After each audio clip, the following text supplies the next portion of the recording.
and his powerful voice has been featured on CNN, the Tom Joyner Morning Show, and many other major media outlets across the globe. A proud Texas A&M graduate, he is a member of Alpha Phi Alpha Fraternity Incorporated, founded right down the road at Cornell University. Now he's wearing that purple and gold, but we'll leave that for another day.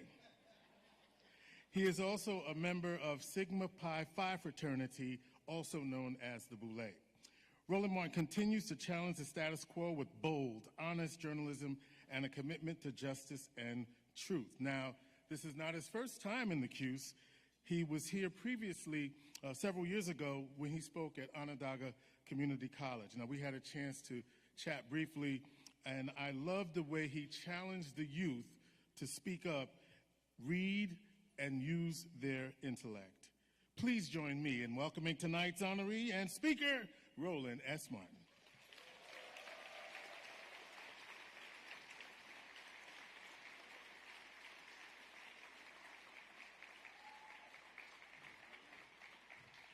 Appreciate it. All right. How y'all doing? First and foremost, that boy is blind. This is not purple and gold. I don't know what he looking at, but he is an Omega, so that says it all right there. So, see, first lesson: don't ever say nothing about the speaker who speaks after you. They never learn that lesson. They never learn it. All right. Glad to be here. How everybody doing?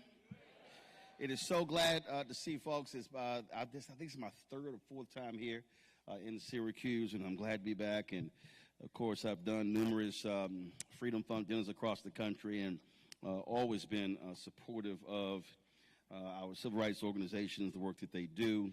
Let me also thank the folks who have been supportive of the work that we do at the Black Star Network.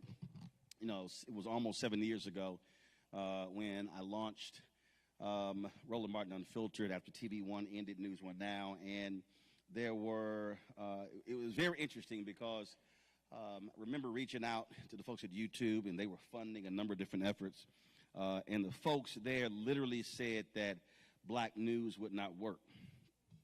But it's no surprise. I mean, there were a lot of other people who were saying the same thing. There were people who were saying, man, go back to CNN, would love to see you on MSNBC, some other networks. But I wasn't interested in them because, frankly, most of them bored me to death. They bored me to death because it's pretty much the same thing over and over and over again, having the same conversation. Like, I don't understand how you got a 24-hour cable network and you can only seem to cover 3 stories a day. Like, really? There's, like, more stuff we can talk about. But that was always the issue that I had. But also, I understood that in the moment, what was needed was for us to be operating the digital space. And I remember, again, so many people saying, do something else, man, this ain't it. And I said, no, we're going to do this here. And in fact, what's really interesting to me is when I think about the folks who said that it was not going to work. And I said, okay, just watch us work. And we began to build. We started with 157,000 YouTube subscribers. Today we sit at 1.82 million.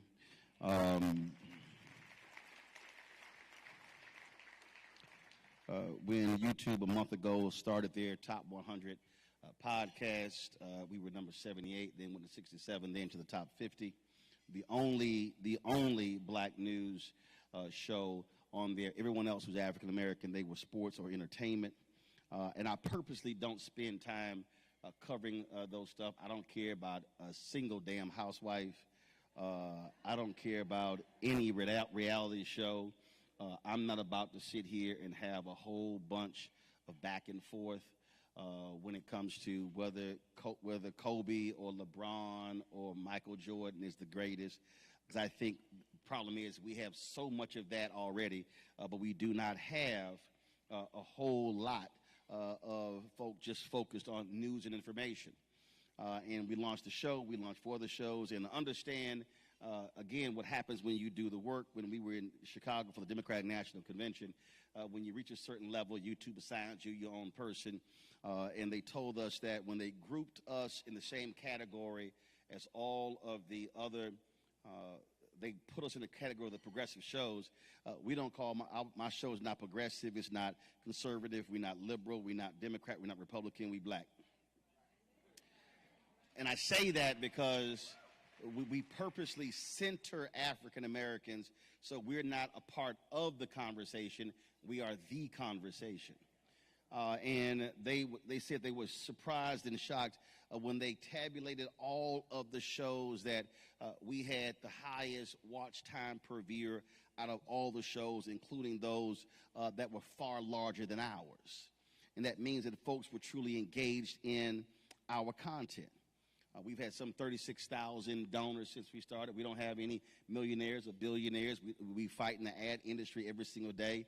$340 billion spent annually in this industry, yet black-owned media is only receiving 0.5 to 1% of advertising dollars.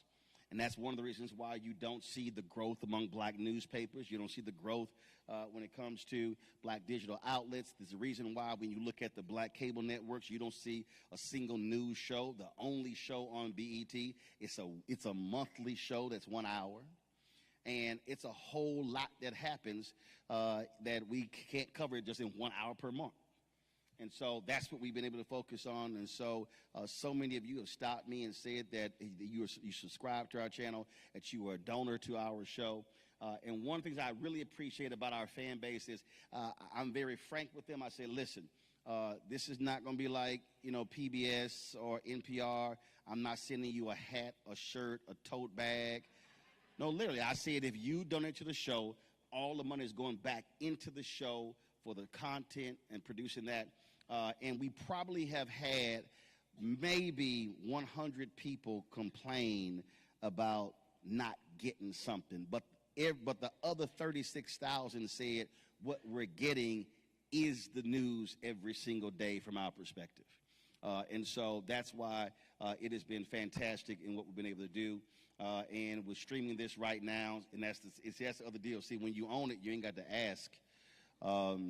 Like I had my assistant, I said, hey, is it being recorded, being live streamed? She said, well, I think it's being recorded. I was like, well, that's fine, because I carry my own stuff with me. And see, it's amazing when people go, you set your own stuff up? I was like, yeah, why would I pay for somebody to come with me to set it up when I can do it in 10 minutes? I'm like, that ain't a smart business person. That makes no sense to pay for an airplane ticket, a hotel room, a per diem, and a daily fee when I can do it myself. I've been setting up cameras since I was 14. Just because I own it don't mean I can't do it.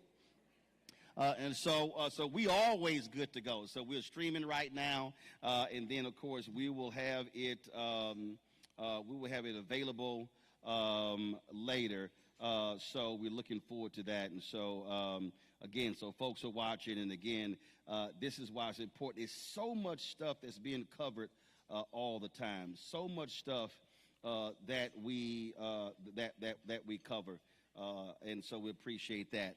So let me get to the task at hand. Your subject here is called "Together Unstoppable: Preserving Our Legacy." I'm about to augment that, and I'm going to call this speech "Together Unstoppable: Creating New Legacies." The folks who got awards, you saw all of the historic figures they were named after. And what I'll say is that one of the greatest problems that I have with many of our legacy civil rights groups is that we spend an inordinate amount of time talking about what we used to do. And we spend a small amount of time talking about what we're doing now and the future. I appreciate history.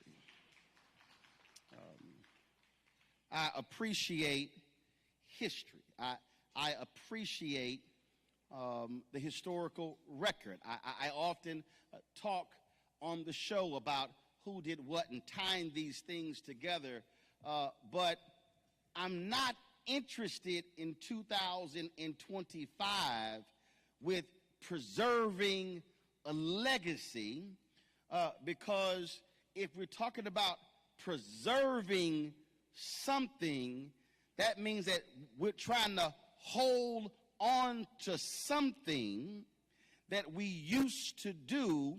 And so preserving and legacy for me are two past tense words.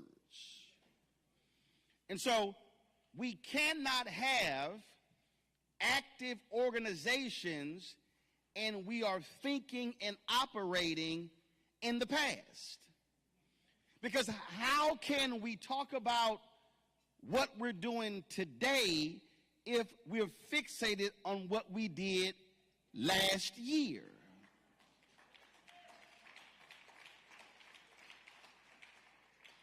See, there are a whole lot of churches, a whole lot of organizations. There are folk who wear their fraternal and sorority colors. There are Prince Hall Mason and Jack and Jill and Eastern Star and Lynx. And we love talking about what we used to do. We love talking about who our historic members were, as opposed to, are we facilitating future historic figures now? See, when folk are reading the bio, everything in the bio is great, it's wonderful. I've done some amazing things, but all of those things are past tense. I'm not focused on the 6 years at CNN, the 13 years at TV One, at Tom Joyner Morning Show, and Austin American Statesman, and Fort Worth Star Telegram, and KRLD, and KKDA, and us doing stuff for Essence and BlackAmericanWeb.com. That's all great, but none of that stuff pays a single bill today. None of that stuff puts us in a position to be able to do the work today and in the future. And so when this started, Gwen called this meeting to order. And so when a meeting is called to order, there's a part of the agenda called old business and new business. And so I'm about to talk a little about old business, but really fixate on new business. We are living in a time that many folk thought they were never going to see. There are folk in this room who are baby boomers, who went through the battles in 50s and 60s and 70s, dealing with Jim Crow, desegregation, busing, dealing with the hatred that existed all across this country. And folk thought when we were beyond that, they thought we would never ever see a shameful, lying, disgusting, convicted felon, twice impeached, narcissistic insurrectionist occupy the White House, and then we would have a political party that would bend their knee, bow down to that cult leader, and then claim, why are y'all still on a plantation? See, when you have folk present a platinum plan that was more like a tinfoil plan in an effort to somehow act like we couldn't tell the difference, and then they get into power and they are advancing an agenda that is anti-black, that is anti-human, that is anti-women, that is anti-LGBTQ, that is anti-morality, and then they have the audacity and the mitigated gall to stand in the nation's capital and then pray and call themselves evangelical leaders. While all of that is happening, then folk are somehow scared, and we're living in a world right now where these same thugs are unleashing other thugs who are snatching folk off the street, without identification, without warrants. And see, understand, black folk know what that means, because there was a time when we were snatched off of streets, and there are people in our families who were never ever found because they were taken and kidnapped by the Klan and others. They were killed and lynched, and then we had no idea what happened to them. And we have folk today who are silent while this is happening because they are scared to say something out of fear of what is going to happen next. When you have folk who are so excited about a new pope, and then all of a sudden you have some Catholic priests who say, I'm going to travel to hearings with undocumented folk, and I dare y'all to kidnap them while they're in my presence. It's amazing when they back down. See, that's what happens when you have moral leadership. That's what happens when you simply get out of your pulpit, when you get out of your comfort zone, and you take the word of Jesus Christ to the streets and not spend so much time in your air-conditioned, carpeted mausoleums. I'm sorry, you might call it a church. Because how in the world can we have right now an immoral administration, but we have too many so-called moral leaders who are quiet and not willing to stand up to what is going on, because maybe they fear they might lose a contract, they might lose an invitation to something. If there was a time for moral leaders to exercise their moral leadership, now is that time.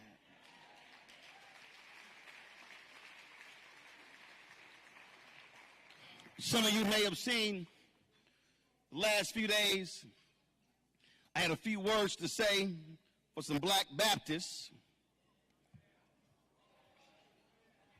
And let me be real clear, everybody who watches me, who has followed me, my career has been the same. My motto has been very consistent. If you do good, I'm going to talk about you. If you do bad, I'm going to talk about you. At the end of the day, I'm going to talk about you.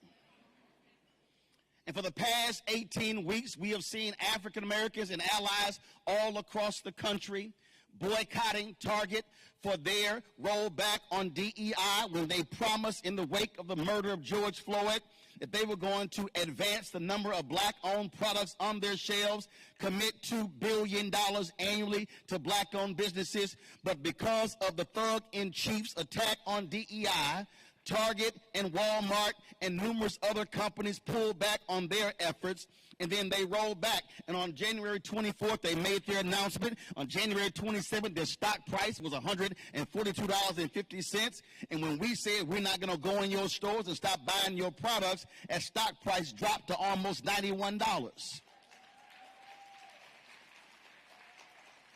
And while we have been ramping up, pushing them to do what's right, holding them accountable, laying out 4 items, and that is recommitting to your $2 billion annually, open up 10 retail centers on HBCU campuses, investing depositing $250 million annually in 23 black banks, and then reimagining DEI.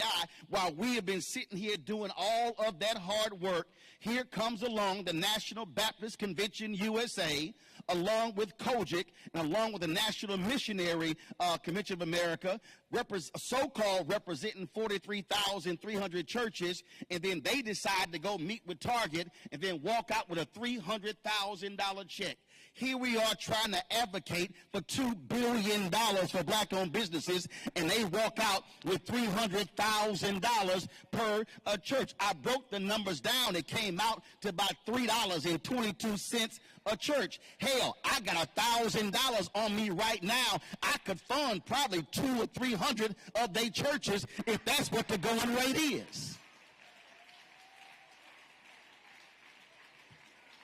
And so how in the world, when we're in the middle of trying to advocate economically for people, for African Americans, then you then say, well, we're meeting with Target and working on a 3 to 5 year plan to create an entrepreneur program? What in the hell are you so-called preachers talking about when literally we're talking about $2 billion annually for black-owned businesses? We don't need an entrepreneurial program when we actually have existing businesses. And I have made perfectly clear to every single one of the leaders of those denominations, as long as you keep the money, I'm going to keep kicking your behind every single day. And if need be, I will show up at your church, sit on the front row, and look you dead in your eye and say, how are you not going to stand with black folks and you're going to take a check? If you that broke, you may need to learn how to take up a better offering. See, again, when you're dealing in moments like this, this is not the time for weak leadership. This is not the time for impotent leadership. This is not the time for leadership who is happy to go along and get along because you got invited to the mayor's Christmas party or you got invited to some other event. I'm simply saying, if you are willing to challenge power, and that's what you are supposed to be doing, then you should never be in a situation where leaders in this city are comfortable in your presence.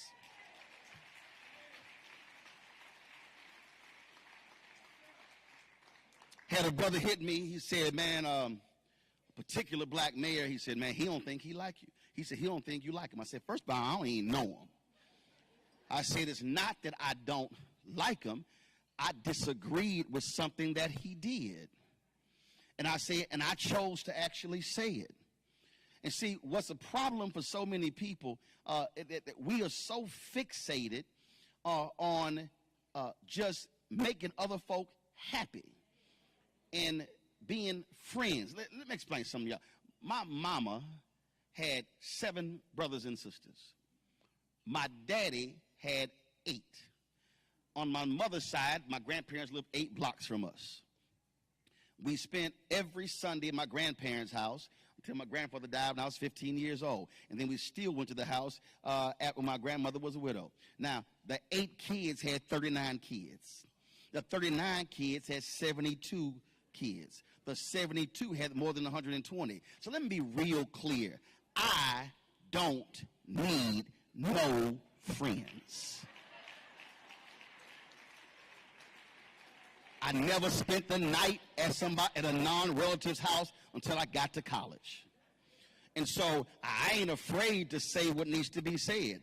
I'm not afraid to call somebody out and walk into the room and say, hey, how you doing? And they look at me like I'm mad. Because, see, you cannot be so afraid to challenge power when you are supposed to be challenging power. You cannot be silent in the face of some critical problems. When I'm in the VIP reception and man tells me about the poverty rate in this city. And I'm sorry. I can't sit here and be silent to hear somebody tell me about the high poverty rate in this city, and I did not hear poverty one time tonight. See, we're going to talk about an economic agenda, and if this is going to be a meeting, then I need economics to be on the agenda.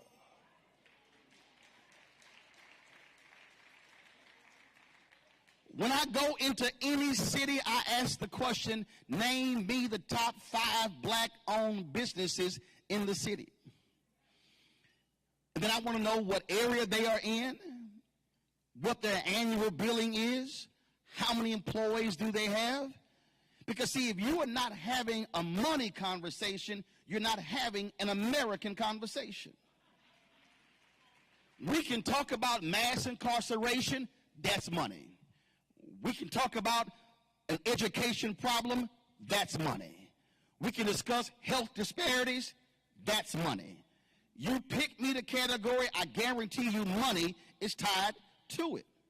And so if we're not going to be having a conversation about sitting here for the NAACP Freedom Fund dinner, then the question I have is, what role will this chapter play in changing the economics of this city over the next 364 days, so when you come back here next year for your unseasoned chicken, The highlight of the night should not be the keynote speaker or the honorees. The highlight of the night should be you laying out how this chapter changed this city economically since the last meeting.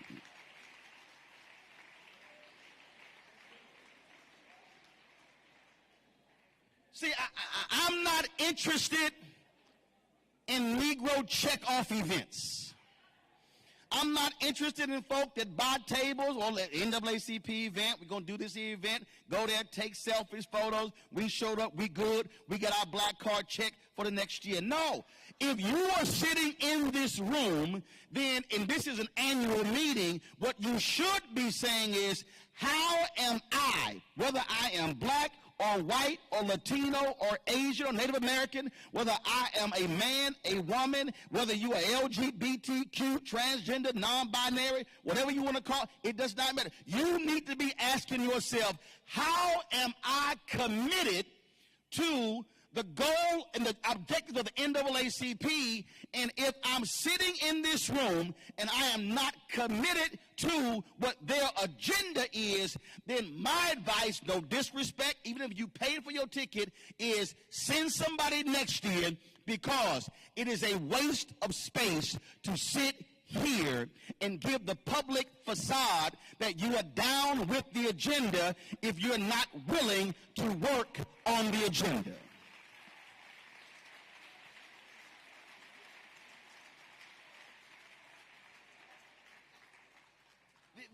This is not about a feel-good moment. This is literally about how do we use these moments as recommitment ceremonies to the goals that we have established. When they have a wedding, it's called a recommitment ceremony, where you recommit to your wedding vows. Then how are you recommitting to the agenda of the organization? Then if you are sitting here saying, well, you know what, they should be doing this, they should be doing that, and if they were doing this, then I would join, then I would then say, if you join, then you can actually change the agenda to address the very issues. But if you're standing on the outside talking about what the inside is doing, all you doing is running your damn mouth.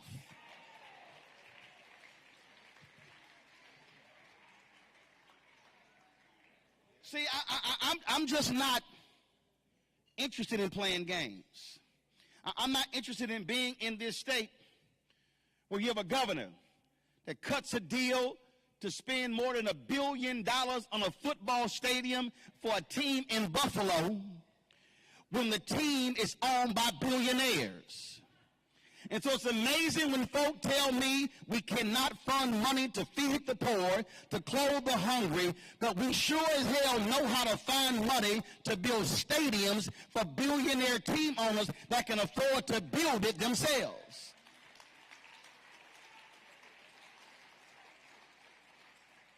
When I see what is happening around all these issues right now in the Senate, they're going through this so-called big, beautiful bill, which is a big, bold lie. It is going to decimate when it comes to food programs. They don't care. When you look at the tax cuts for the rich, that's what they are advocating for. They want to cut money from rural broadband. I can go down the line. The question is, how many people in this room have been on the phone calling your U.S. senators and calling your members of Congress and calling the White House and telling them, don't you dare vote for that bill or they will be hell to pay at the ballot box? See, we can't be sitting here complaining about what's happening in this country if we're not willing to challenge power and push them to do what's right. And sometimes pushing power means pushing folk that look like us who run our organizations. And sometimes we got to have the courage to tell some people, hey, boo, it's been great, it's been wonderful, but it's time for you to sit down. It's time for you to stop running for office, stop being happy you on the mic, because frankly, you don't have it anymore. And see, there ain't nothing wrong with retiring. But many of our organizations are dying because folk don't know how to leave when it's time to go. And so if we're going to be challenging folk in this country, it is going to require regular and ordinary people doing extraordinary things and committing themselves to being public servants, committing themselves to being change agents, committing themselves to do something that is bigger than their personal checkbooks, and doing something that does not require you getting recognition and getting an award and having to be on the mic and having to be on television. When I interviewed Reverend Dr. James Lawson, he was the brother who was in Memphis, the one they asked to call Dr. King to come to Memphis. When I interviewed Dr. Lawson, he passed away last year at the age of 95. I asked Dr. Lawson, I said, your last memory of Dr. King? He said it was at Mason Temple, April 3rd, 1968. He said Martin was in the pulpit, and I was sitting on the last pew in the church. And he said Martin was where he was supposed to be, and I was where I was supposed to be. Here's one of the greatest minds, nonviolent leader, the creator of the Nashville movement, the one who trained John Lewis and Diane Nash and James Bevel and C.T. Vivian. He said, I was sitting on the last pew, exactly where I was supposed to be. He wasn't tripping on not being in the pulpit. He wasn't tripping on not having his name shouted and folks standing up, because he was about to work. And I asked him, I said, when the bullet struck Dr. King at 6:01 p.m. Central, he said, I was at home because I promised my wife that I would always be home for dinner at 6 o'clock. He said, otherwise I would have been at the Lorraine Motel. And I said to him, after Dr. King died, what did y'all do? He said, we had no time to grieve because we had work to do. And if y'all go to Google, you're going to see a series of photos. And there was a Life magazine article, because there were a number of media folk who were in the hotel. And there's a Life magazine article, and he's shooting photos of these grief-stricken black men sitting in the same hotel room 6 hours earlier, where Dr. King was in a pillow fight with Andrew Young, Hosea Williams, and the others. In the photo, Dr. King's suitcase, his monogram bag, is literally sitting right there. All his stuff is in there. And you look at this photo, and they're in the room. Ralph Abernathy, Andrew Young, Ben Hooks, and others. And here they are in the room, hours after their leader was slain before their very eyes, and they were planning the march that he was there to lead. So if those brothers, in the moments after King was assassinated, could somehow put their grief aside and move forward to advocate on the behalf of the sanitation workers and the black folks in Memphis, you tell me how you cannot commit yourself to do the exact same thing, to be focused on planning and protesting and marching and leading on behalf of people today. This is a moment that requires this generation to stand up and do something, not talk about it, not tweet about it, not post it on TikTok and Instagram, not talk about it amongst your friends, but there's no greater moment for you to say, we are going to create a new legacy in Syracuse, a new legacy in New York State, a new legacy in this country, and you have to be willing to be one of the folk to actually do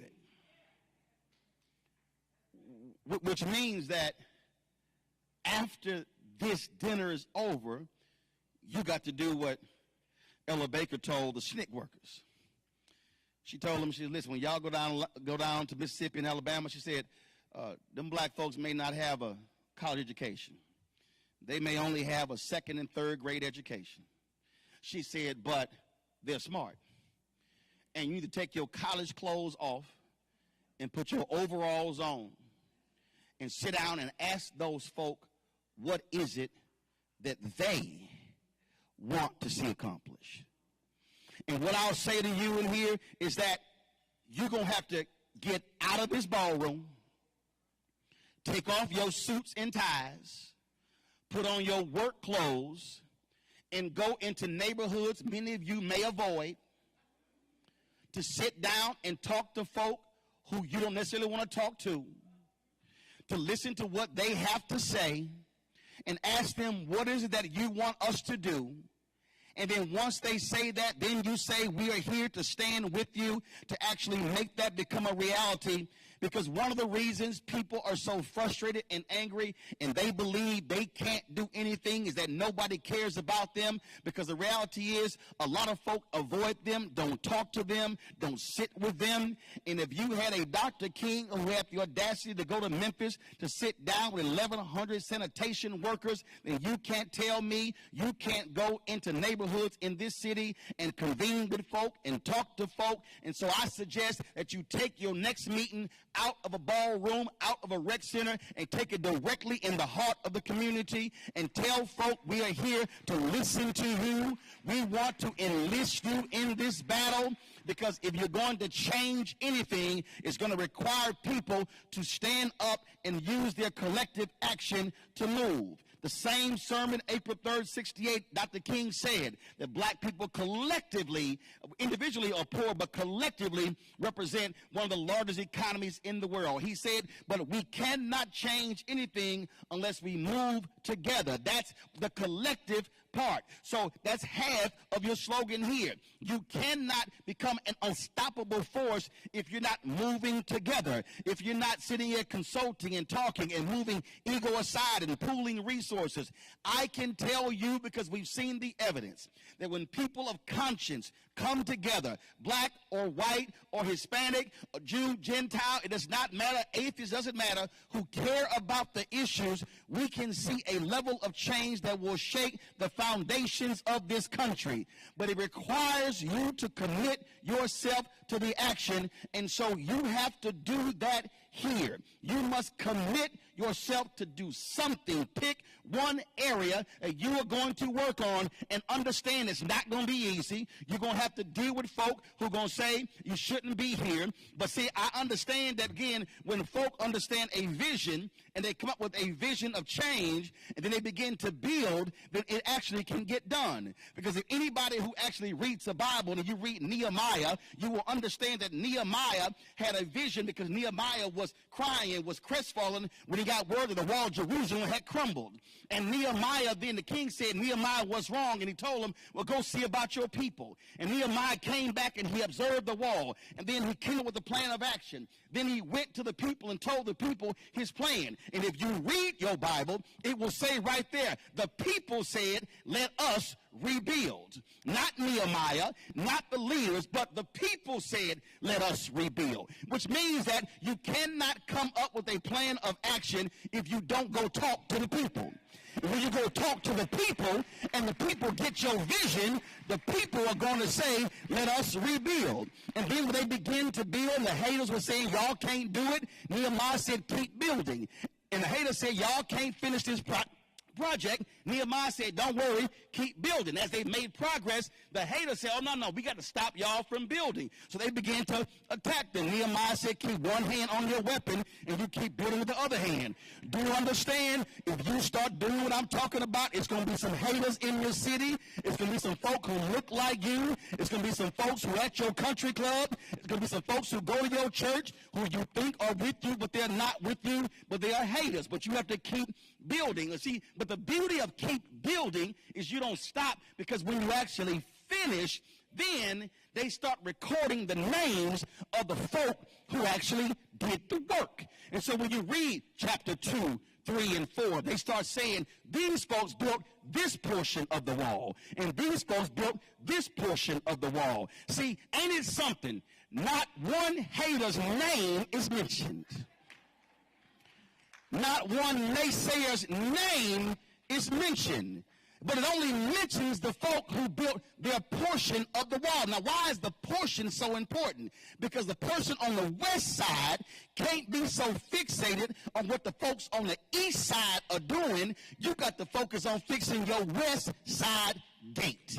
And the north side can't be worried about the south side. I need you to focus on your side. And because folk worked together, followed the vision, and they said, make it plain, they then finished the wall that provided protection for the people of Israel. So the question is, what walls are you building in Syracuse? What healthcare walls are you building? What educational walls are you building? What economic empowerment walls are you building that protect the folk on the inside and then give them refuge to the folks on the outside? So if you want to do something major, then I suggest that you take up the mantle, take up the agenda, and begin to start building. You begin to start working on the plan. And it might take 1 year or 2 years or 5 years, but there's nothing greater when you finish building. And when you finish building, instead of you coming to this event and honoring folk based upon what folk did 50, 60, 70 years ago, then you're going to have a new list of honorees,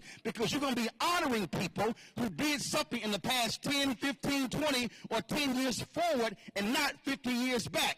But none of that can happen if you don't have a vision, don't go to the people, and don't start building, and understand you are going to have folk who are going to stop you, and all you got to do is say exactly what my fat brother Vertner Woodson Tandy said to all the haters. He said, when it comes to battling, we will fight until hell freezes over, and then we will fight on the ice.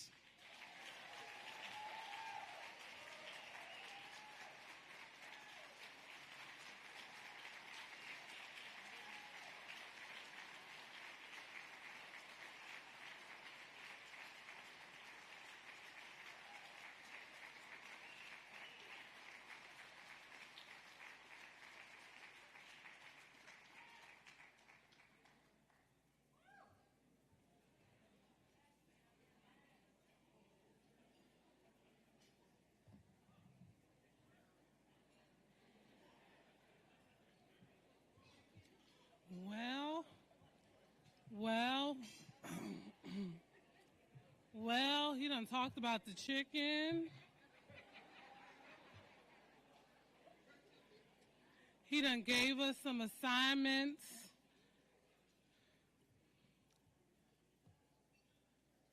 I started taking notes. I hope some of you all began to take notes. Because Syracuse, we have some work to do. And I think we should take Mr. Martin up on his challenge that next year we need a vision that we are responding to after tonight on how we can help bring this city back. And not just some of us in this city, but all of the folks of the city.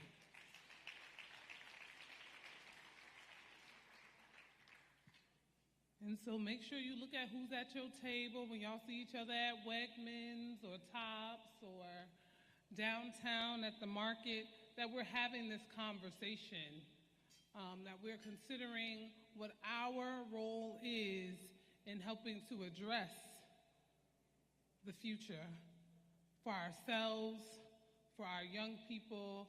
Can we have, if you are a young person in this room, under the age, my son is here, so I'm going to say under the age of 20, please stand. Any young people in the room?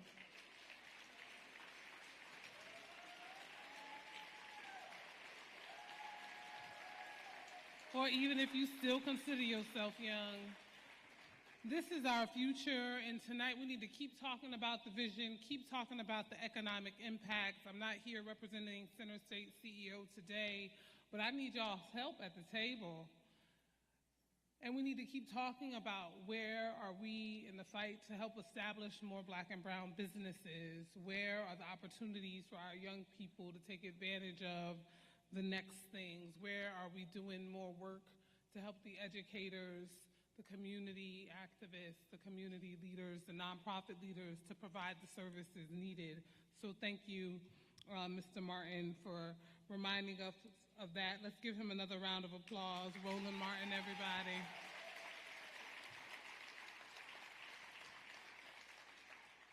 I like when people start showing up and speaking the truth. It shakes us up, right? And we need to be challenged. We need to be challenged.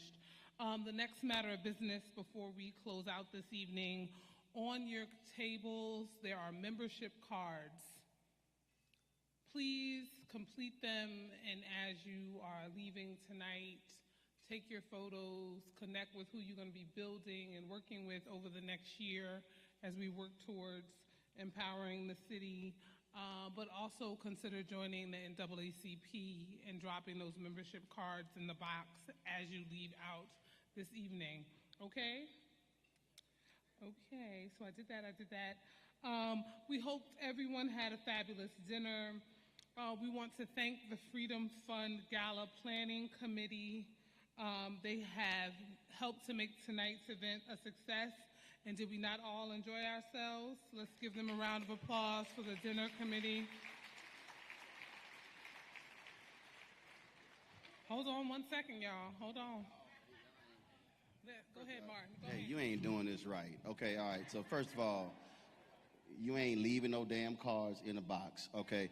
Raise your hand if you are not a member of the Syracuse NAACP branch. If you are not, raise your hand. All right, so we ain't wait. I need you to fill out your card right now. Where's the? Do me a favor. Y'all got some volunteers. Do me a favor. See that tray over there? See that food tray? Bring 2 of those trays over here. All right, so we ain't dropping no cards off in the back. We ain't doing none of that.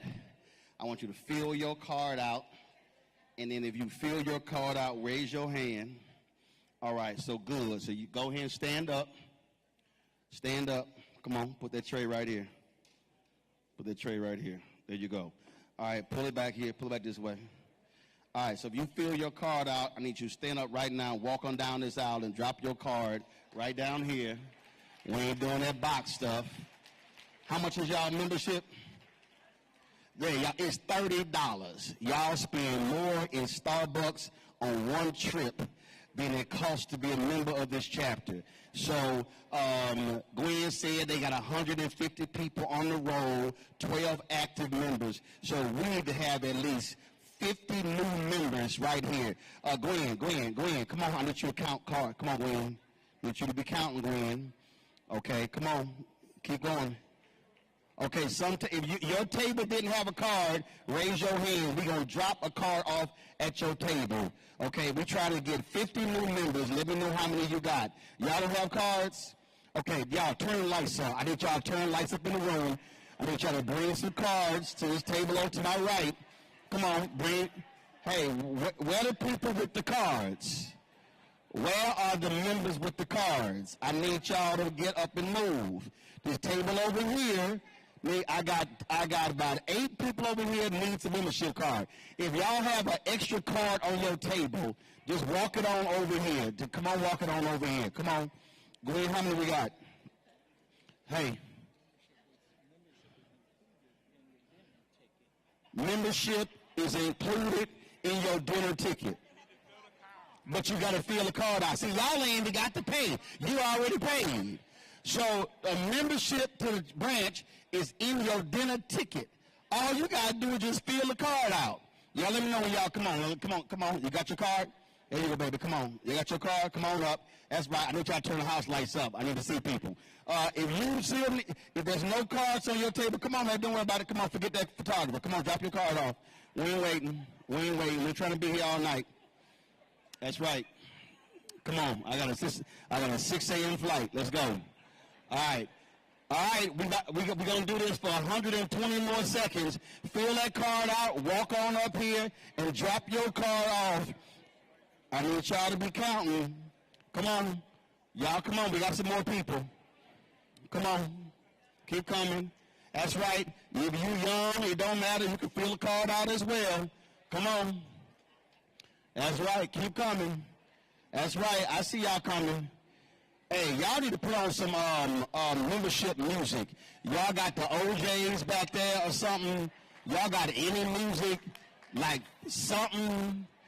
Teddy Pendergrass, something? I mean, hell, I don't put on Chicago, Bruce Springsteen, something back there. Oh my God, y'all need to have some membership music next year. Come on, we're almost there. We're almost done. 60 more seconds. Fill that card out. Come on up. Fill that card. Come on up. There you go. Hey. Have y'all counted? Good. How many is that? Come on. You got 120 so far? Come on. We about to hit about 130, and then we're getting out of here. But we're going to hit 150. Come on. Y'all keep. That's right. Drop it. That's right. Drop it. What's up, 06? Come on, drop it down. There you go. I see you. Come on down here. What's up, brother? I see you. Come on. Drop it. Huh? I'll be in Philly. Come on to the Alpha Convention. Come on. All right. 30 more seconds. Fill your card out. Come on down front. Come on. I see you, Pinky. Come on, Pinky. You in pink dress, pink shoes. You got all that pink. Probably got pink earrings on. Look at this here. We got about 10, 12 people over here. All right. So come on, 20 more seconds. Let's go. We almost out of here, y'all. We almost out of here. Hey. Y'all need to go take y'all seat. Y'all need to go and sit down. Hey. Y'all need to go and sit down. Come on. We got to finish this thing. How you doing? I'm all good. Y'all blocking the aisle. Come on. That's right, brother. Come bring your card up. That's right. Come on. Drop your card off right here. Hey, Gwen, we ain't got time to be hugging, Gwen. I need you to be counting cards. What you doing? I need a final count. Y'all, all that hugging and stuff, y'all can do in the foyer when I'm signing books. Now, come on. Baby, we'll do in a minute. Okay. How many cards we got? That's it? Anybody else? All right, what's the number? All right, then. So when we started tonight, hey, shh. When we started, when I sat there, I turned to Gwen. I said, come on, y'all got 2 more cards? All right. That's 2. That's all right. We got 1 more. There we go. So when I turned to Gwen, I said, how many members y'all got? She said, we got 150 members. We got 12 active. And so just with those 3, you coming with a card or something? Come on. You got 2 in your hand? You got 1 or 2? Got 2. All right. We got that one. So with that card right there, that's 266 folk who joined the chapter tonight. So now you can close this out. All right.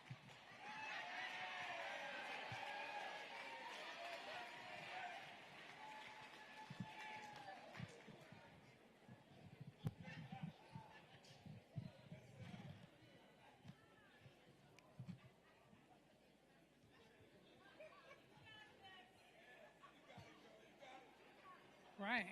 What did he say? Be careful because the person speaks after you or something? All right, Mr. Martin. We're going to have him on Behind the Woman, but we'll talk about that a little later. Thank you all. This is the power. I think what he just exemplified is the power of calling people to action. Let's remain in an activated mode.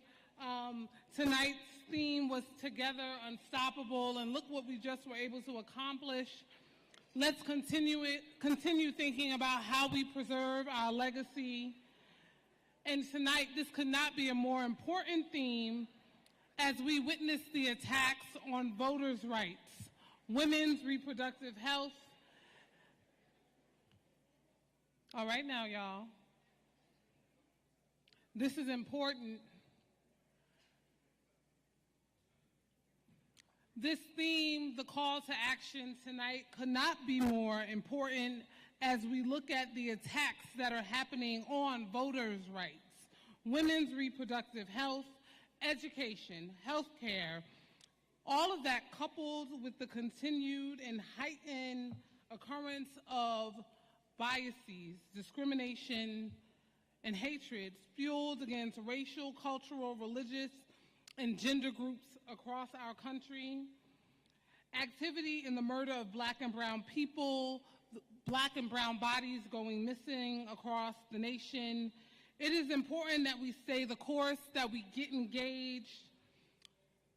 It's important that we continue to educate, advocate, and protest now more than ever before.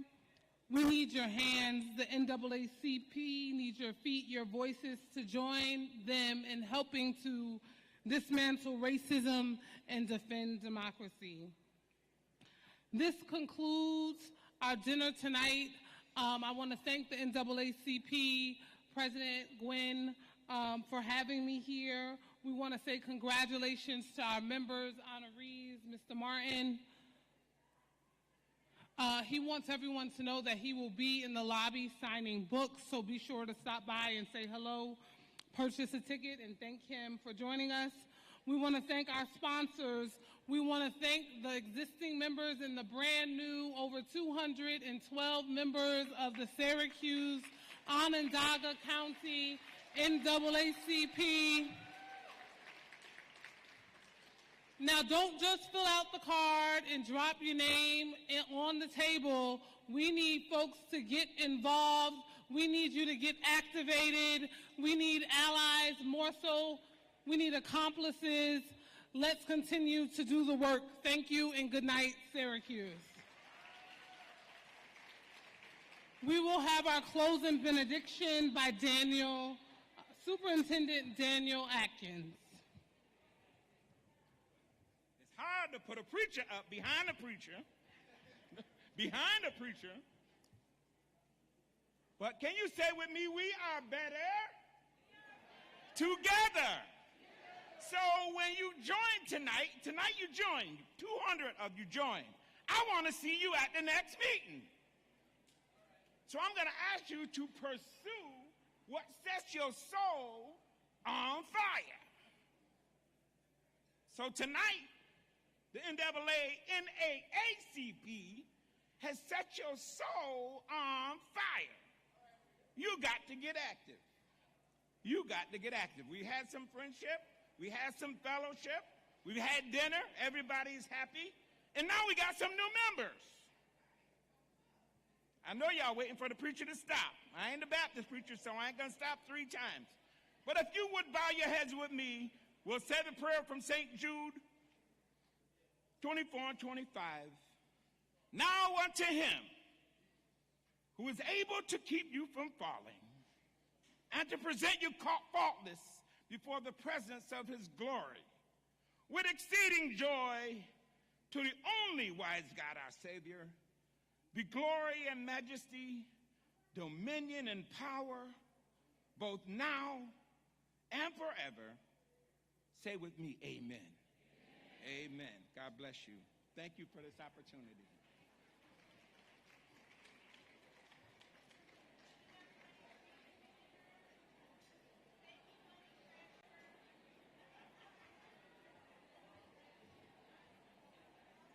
The meeting is closed.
Here we go. Now that's better.